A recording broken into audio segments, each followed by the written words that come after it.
दोस्तों अब आया ना मजा ओडीआई क्रिकेट का। जब हमारी सीरीज हो रही थी ना कीवीज के साथ, तो बैठे बैठे बंदा कोमा में चला जाता था, इतना बोरिंग किस्म का ओडीआई हो रहा। लेकिन ये जो मैच था ना, एक तो पहली इनिंग्स के अंदर वो 200 मार रहा है, फिर दूसरा जो है 150 मार रहा है, कोई बेहतरीन किस्म के कमबैक्स हो रहे हैं। 350 चेज होने वाला था, 12 रन से एंड के ऊपर कीवीज रह गए थे। ये होती ओडीआई की ब्यूटी, जो कि नजर ही नहीं आ रही थी। हम तो भूल ही गए, तब तो कहते हैं यार ये बोरिंग, ये खत्म करो, बस T20 शुरू कर दो। लेकिन वो हम बोरिंग क्रिकेट खेल रहे थे।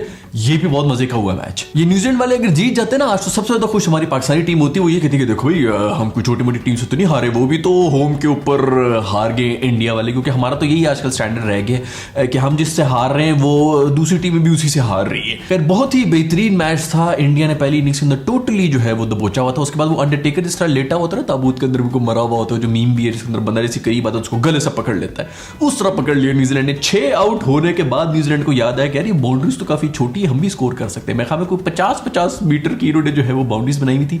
ये इंटरनेट के ऊपर मैं मीम भी देख रहा था जिसके अंदर ये बोला जा रहा था कि शुभ अख्तर कह रहा है कि भाई इतनी तो मेरा रनअप हुआ करता था, इसका रनअप इससे दूर होता था, 55 मीटर से ज्यादा बाहर से आता था ये। खैर ये कोई रूल शूल नहीं बना सकते कि हर जगह जो है वो इतनी छोटी सी बाउंड्री बना दे रहे हैं, ऐसा कर करके और छोटी करते रहे, छोटी करते रहे। बॉलर जो है उनकी वैसी चीखें निकली हुई होती है, बैटर जो है वो छक्कों पे छक्के मार रहे होते हैं। ये हमारा होता था ना बचपन में, जो पिच होती थी वो नाप के 22 कदम हमने रखनी थी कि 22 कदम की पिच है, तो अक्सर का जो है वो हम 21-20 कदम के ऊपर जो है ना पिच ईंट रख दिया करते थे कि यहां से बॉलिंग कराएगी। जो बेचारा बैटर होता था ना वो भी देख रहा होता था कि यार ये इतने गोले क्यों मारे थे। पहले तो बहुत धीमी गति से बॉल आती थी, आज तो बहुत ही तेज गति से बॉल आ रही है, क्योंकि हमने जो 21 कदम के ऊपर पिच बनाई होती थी। उसी तरह बॉलर्स के लिए भी कुछ रख लिया करो यार, कभी कभी पिच भी छोटी कर दिया करो, अपनी मर्जी है। इसके ऊपर कोई रूल होना चाहिए कि यार इससे कम बाउंड्री नहीं हो सकती। खैर न्यूजीलैंड के 6 आउट होने के बाद जो है उनका ब्रेसवेल और सेंटनर ने जो यार पार्टनरशिप की थी, को बहुत ही जबरदस्त की थी यार। को 12-12 रन पर ओवर के ऊपर वो जा रहे थे, लग ही नहीं रहा था कि कुछ करेंगे, लेकिन एंड तक लेके आ गए थे। लेकिन मुझे पूरी उम्मीद थी शुरू से कि भाई ये एंड तक नहीं लेके जा सकते। खैर आखिरी ओवर तक जहां तक बात आ चुकी थी, तो उसके ऊपर तो फिर सिर्फ 12 रन ही रह गए थे, 2 छक्कों की गेम रह गई थी। और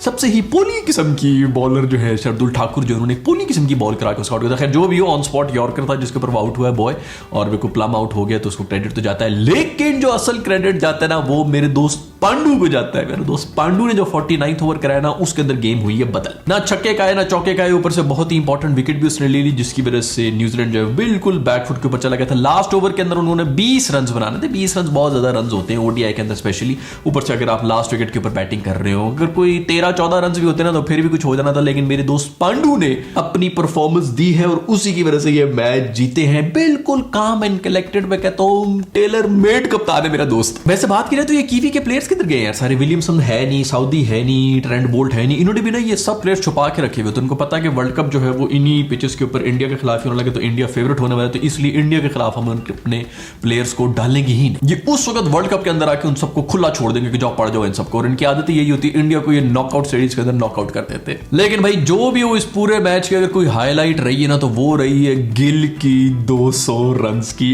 इनिंग्स। मतलब यार ये क्या, ये किस किस्म की इनिंग्स खेल रही है इंडियंस यार। इनके जो पहले तो ये छोटे छोटे बच्चे हैं जो कि आके 200 मार रहे हैं हर सीरीज के अंदर। अभी वो मेरे ख्याल में 2 हफ्ते पहले जो है ईशान किशन ने मारे हुए थे 200, और उसके बाद भी इसको रिप्लेस करके जो है इससे ओपन कराया गया। तो ईशान किशन भी कह रहा होगा कि भाई 200 थोड़ी मार सकता है ये बंदा, रोजाना थोड़ी होता है कि कोई बंदा 200 मार दे, और उसने मार दिया। उसने मतलब 200 का भी जवाब दे दिया कि मैं कितना सही हूं। वैसे तो उसने पिछले भी जो इनिंग्स है वो अच्छी खेल रहा था, मेरे ख्याल में सेंचुरी भी मारी थी यार। ये कल के बच्चे 19-20 साल के। अब आप सोचो कि पाकिस्तान में ऐसा कौन सा यंगस्टर है 20-21 साल का जिसको सोच के हम ये कहें कि भाई ये जो है ना हमारा फ्यूचर होगा।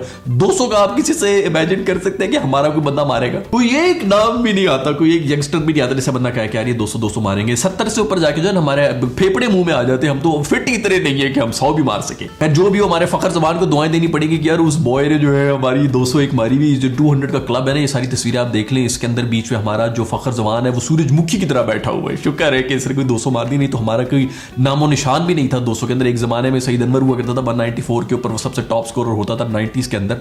और अब जो है वो शुक्र है कि ये, खैर आप इस पूरी लिस्ट को देखें, इसके अंदर सिर्फ और सिर्फ इंडियंस ही बैठे हैं। रोहित शर्मा को देखे, वो तो लग रहा है कि सारे के सारे नाम ही रोहित शर्मा के इसके अंदर जा रहे हैं। ऊपर से 260 रन की भी इसने एक इनिंग्स खेली हुई। ये पता नहीं कौन तोड़ेगा यार। इतनी तो हमारी पूरी टीम जब 260 बना लेती है तो हम लोग कहते हैं हाँ अच्छा स्कोर है, डिफेंड किया जा सकता है। सारा का सारा प्रेशर अपने बॉलर्स पर डाला हुआ होता है कि भाई तुम लोग अभी यहाँ से मैच जिताओ, हमने तो अपना काम कर लिया। हमारा काम रहता है 260 के ऊपर। उधर इंडिया वाले जो 350-390 रन बना के अपने बॉलर्स को कहते हैं कि बस किसी तरह इनको रोक देना, और बॉलर्स भी जो है वो चढ़ के आ रहे होते। खैर भाई बहुत ही कमाल इनिंग्स थी, और अगर ये इस इनिंग्स के बाद भी मैच हार जाते तो इस मासूम पर क्या गुजरती यार कि मेरे 200 रन तुम लोगों ने जाया करा दिए। लेकिन बहुत कमाल इनिंग्स खेली भाई बॉय ने। इंडिया के मैच में ये फास्टेस्ट टू 1000 रन भी हो चुके हैं और यंगेस्ट प्लेयर भी है जिसने 200 मारा है। खैर जहां तक बात है इंडियन टीम की, तो उसके अंदर जो अगर किसी बॉलर ने बॉलिंग कराई ना तो वो है यार ये सिराज। पता नहीं इसके बारे में ज्यादा बात नहीं होती है, वो हर कोई बंदा जो उम्मी मेरे ख्याल में उम्मी की जगह इसको डाला गया टीम में, रिप्लेस किए, और लोग जो है उसकी तेज गति के ऊपर पड़े होते हैं। बड़ा बेहतरीन किस्म का बॉलर है, और ये मेरे ख्याल में ओडीआई के अंदर तीसरे नंबर के ऊपर भी है रैंकिंग के अंदर। इस मैच के अंदर भी इसी ने कम बैक कराया है, जो इसने 2 विकेटें भी ली थी एंड में आके, और वहीं से मैच जो वो टर्न हुआ था। अदरवाइज कीवीज जो है किसी सूरत नहीं हार रहे थे। बेहतरीन बॉलर, पिछले मैच के अंदर भी इसने 4 आउट किए थे। खैर मैं तुम लोग मतलब मैं जिस बंदे को सपोर्ट करूं उसके खिलाफ कोई ना कोई साजिश शुरू हो जाती है। मेरा दोस्त पांडु जो है उसको बिल्कुल यार ये मतलब उसको आउट दे दिया। ये थर्ड अंपायर ने, हम वहां पे बीपीएल के बारे में बात कर रहे थे कि वहां पे थर्ड अंपायर भी जो अजीब किस्म की डिसीजंस ले रहे हैं। यहां पर इंटरनेशनल मैचेस के अंदर थर्ड अंपायर जो है वो गलत आउट दे रहे हैं पांडु का। मेरा दोस्त पांडु जो है हुआ ये कि इसने शॉट खेल ली और बॉल जो है वो पीछे चली गई, ना बल्ले से लगी ना विकेट से लगी। कीपर साहब ने कैच कर लिया उसको और अपने ग्लव से जो है वो बेल्स को गिरा दिया और इसको आउट दे दिया। वैसे भी पांडु साहब भी जो है वो भी निकल गए थे, वो समझ रहे थे कि मैं बोल्ड हो गया हूं।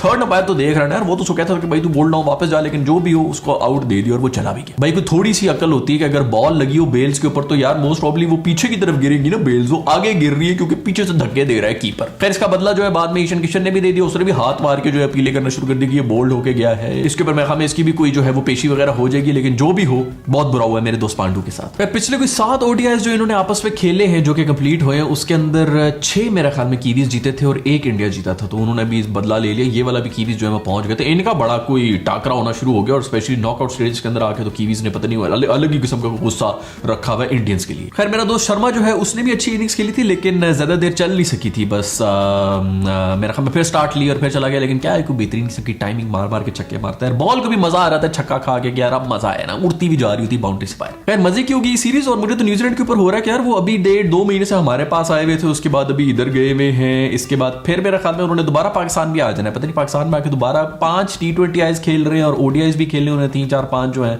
वो मेरा ख्याल में जो पिछली दफा वो भाग के चले गए थे, इस वजह से ये थोड़ा ज्यादा बैक टू बैक हो गया। लेकिन आप सोचें कि ये जो न्यूजीलैंड वालों की जो फैमिलीज होगी उनके ऊपर क्या गुजर रही होगी। अभी वहां पर थे, पाकिस्तान में थे, अब इंडिया में गए में, फिर पाकिस्तान में इन्होंने आ जाना है और फिर उसके बाद वर्ल्ड कप भी हो रहा है जो कि इंडिया में ही हो रहा है। तो बस पाकिस्तान इंडिया ही हो रहा होगा इनके लिए। तो खाली इधर की नेशनलिटी ले लो, इधर शिफ्ट हो जाओ भाई। दूसरी ब्रेकिंग न्यूज एक ये आ रही है कि हशीम आमला जो है उन्होंने भी आज रिटायरमेंट का ऐलान कर दिया। 89 प्रोफेशनल 100s मारी हुई है इस बॉय ने, और पता नहीं कितनी मारनी थी इस दोस्त। क्या है कोई कमाल किस्म का क्लासी बैटर रहा है ये, और क्या ही बेहतरीन किस्म का इसका करियर था जो कि अब खत्म हो चुका है। पिछले मैच के अंदर जब कोहली ने 100 मारी थी तो उसकी अप्रिसिएशन के लिए जितनी भी लेजेंडरी प्लेयर्स थे उन्होंने ट्वीट्स किए। तो सबसे बड़े लेजेंडरी प्लेयर जो हमारे पाकिस्तान की तरफ से हैं कामरान अकमल, उन्होंने भी ट्वीट किया था। क्वेश्चन उनसे ये कि भाई अपना जो आपका कजन है जो यहाँ पर आपके लिए 100 मार रहा होता है, कभी उसके लिए भी आपने ट्वीट किया कि नहीं किया? शायद किया हो, मैंने तो कभी देखा नहीं है, लेकिन अगर आप लोगों ने देखा है तो प्लीज मुझे करेक्ट कर दे नीचे कॉमेंट्स में। लेकिन वाह क्या बात है मेरे दोस्त, मतलब